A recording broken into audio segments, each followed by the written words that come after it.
I recently picked up the LG UltraGear 2K 240Hz OLED monitor. Today we'll be unboxing it, setting it up, and testing its gaming capabilities, specifically with the PS5 Pro. Opening this up, we've got to be really safe as it says, do not use a knife to open the box. And I generally like to play it safe with stuff like this, so I cut 2 slits and just peeled up the tape. Opening it up, we see a few things, the stand, an arm, along with a box that contains all the good stuff to get us connected. The sleek LG remote it comes with is comfortable, lightweight, and makes adjusting settings and changing inputs much easier. The wire cover is also in the box, which helps clip cables into one place. This is placed on the back of the monitor. Then we have all your usual cables, including a USB, HDMI, and display cable. Naturally, you can also find your power cable here, and it does come with a power brick, which, depending on how you feel about that, could be a drawback or a good thing in the event you need to replace it in the future. We also have our usual manuals, nothing fun here, but they are still important. The base of the stand is sleek black and has the LG logo on one side and UltraGear on the other side. This is a tools-free setup as you have screws that have a tab to help you secure them easily in place. The arm of the stand is durable and made of what feels like metal as well to go with the sturdy base. The weight is very noticeable and feels premium and high quality. It also has the Nvidia and G-Sync logo. Again, this arm is also tools-free and can easily be secured with the base by simply pulling up the tab, screwing it in, and folding the tab back down. The design is simple and practical. Now we have the main event, the 2K 240Hz OLED panel that we will be testing for gaming purposes. As I tear this open, you can see the clean design on the back. We have no LED lights on this model. We have 2 HDMI 2.1 ports. We have one 1.4 display port, one USB-C display port that has a 90-watt power delivery, 2 USB 3.0 downstream ports, and one 3.5mm headphone out with DTS Headphone X support. We also have the entry point for the stand, which simply rests and clips in. This can also be used with a base mount. Lastly, for the backside of the monitor, we have the UltraGear logo. To get the stand on, simply put the top teeth in first and let it rest down until it clicks. Now we have secured the stand and can remove it from the box. Here is the LG 2K 240Hz OLED monitor. It is height adjustable and can pivot up and down. However, it cannot turn left and right. Now let's talk about some key specs, as you likely want to know what it has to offer and some shortcomings.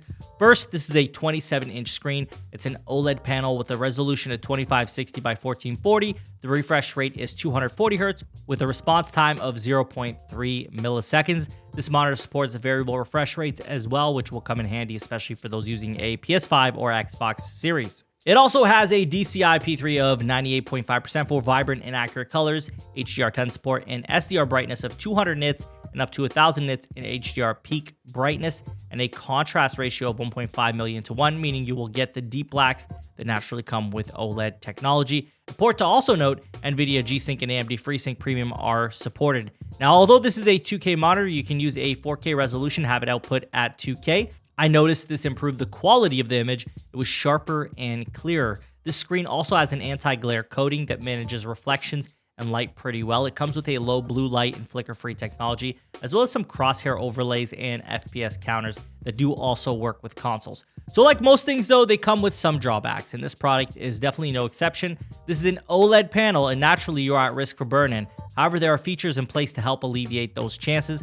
Pixel shift and auto screen dimming will help, but they aren't exactly going to help in a case like this where the image is already at times not bright enough. Speaking of which, the monitor's biggest drawbacks, the brightness simply not being bright enough.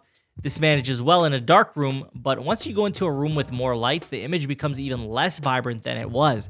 It does also come with more of a matte finish, which can impact image quality. So if you're looking for a glossy monitor, this isn't the one, even though I personally don't take issue with the matte finish.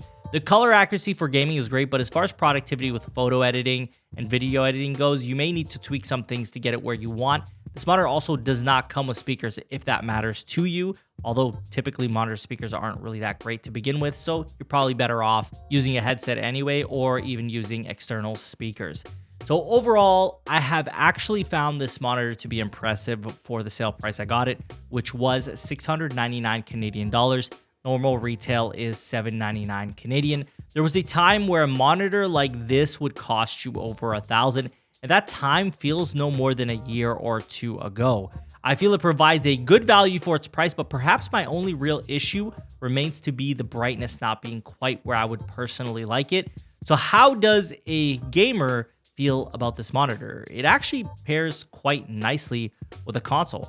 Allows you to downscale the 4K image for clear output. You can also use the 2K option to take advantage of more frames with features like VRR. This is a great monitor on a budget, especially for those who want an OLED and to take full advantage of their console. The monitor is very responsive and the image clarity is crisp, even in fast-moving games like a racing game or perhaps a shooter. I personally feel it has many positive aspects that almost make the lack of a super bright image forgivable. But should you buy this? If you're looking for a great budget OLED monitor with a high refresh rate that also takes advantage of your console, this is the one for you. However, if you are bothered by lower brightness, a matte finish, and lack of speakers, this may not be the one for you. Let me know if you would buy this monitor and what you currently use for your gaming needs. As always, please like the video, subscribe to never miss a tech review, and share the video to help grow our community. I thank you all for watching. Take care.